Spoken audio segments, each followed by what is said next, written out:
kind of put it in a nutshell. We start with God, right? And what do we know about God? God is... Okay, I'm going to guess he's love. God is love. All right. And not just God is loving, but God literally is love. That's God's inner nature. But we also know from Christian revelation that God is one, but God is three persons at the same time. It's very interesting. There's no other religion that understands that. So I grew up with that as a Catholic schoolboy, and I knew that, and I could pass the tests, and it didn't really mean anything to me.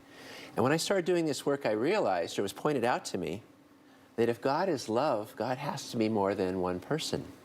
There's a relationship. Yeah. How many people do you have to have love? Minimum. At least two, I would say. So then imagine God giving himself, the Father, to the Son through all of eternity, and how dynamic that would be, and the Son giving himself back to the Father, how dynamic that would be. And you know, when you're around people that are in love, how you can almost feel it, right? Imagine God in love with God. And we actually understand that to be the third person of the Holy Trinity. So God has to be three people, logically speaking, if God is love. So we start with that. And we have this icon. I don't know if you can see it on the screen. You know, we have one slide, which we hope we can bring up here, a famous icon, a Russian icon. You can see it there. Tell us what this is representing. Yeah, just very briefly. So this is considered to be a representation of the icon, Andrei Rublev. You can see three different persons, but if you were able to see closely, you could see they all have the same face. And that's the way the artist shows. There's a, you know, we could do a whole lecture just on the thing. But they're all in positions of deference to each other. The hands are pointed down, the feet are pointed out the face, and that's the way the artist shows the love between the three of them. And this is the Trinity. This represents the Holy Trinity. Oh, the Holy Trinity, but also the visitors to Abraham's tent at Mamre, whom he fed and who gave him the good news. Huh? Yes. Yeah. So here is the naked icon by itself. That's now, the if we can see our second shot of the Trinity, this icon altered somewhat. So we have God who is love, and a trinity of persons. And then we read in the very beginning of the Bible, God makes man, or the human person, in his own image. Well, what does that mean? If we're in the image of God, what are we made for? We're made for... It has to be love. We're made to love and to be loved. That's the most fundamental thing you can say about any human person. God is a union of persons, but God is spirit. We're spirit and matter. So how is God going to make a flesh and blood analog of this union and communion of persons in the Holy Trinity? We read again the very beginning of the Bible. And so God created man in the image of God. He created him. Man and woman. Man and woman. Male and female, he created him. So in the Trinity we have difference, we have unity, and we have life-giving love that comes out of that. In the human persons we have difference, we have unity, the two can become one flesh, and life-giving love comes out of that.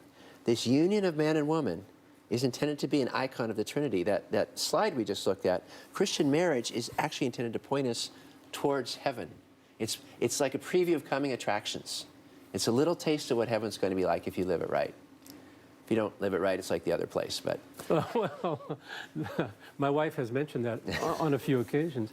But okay, there's your kind of basis in theology. It's grand and it's beautiful. Beautiful. And then we have the fall. We have sin.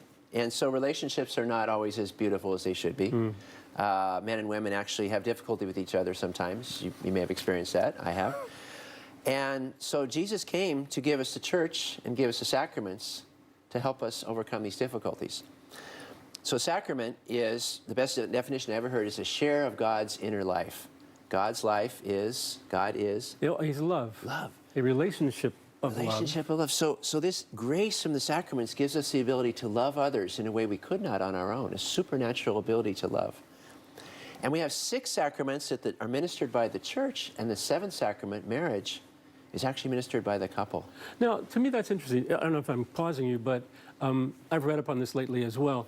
So the couple ministers the sacrament to one another. They are the agents of this sacrament, not a priest. Not the church. What does the priest do? What does the church do? The priest is a witness. The priest or deacon is a witness. So there's an official witness of this sacrament taking place. But the minister of the sacrament, the giving of oneself to the other, the consent to receive that gift and the giving of that gift between the couple, that's done by the couple. Every act of love the couple does for each other is, in a sense, the sacrament.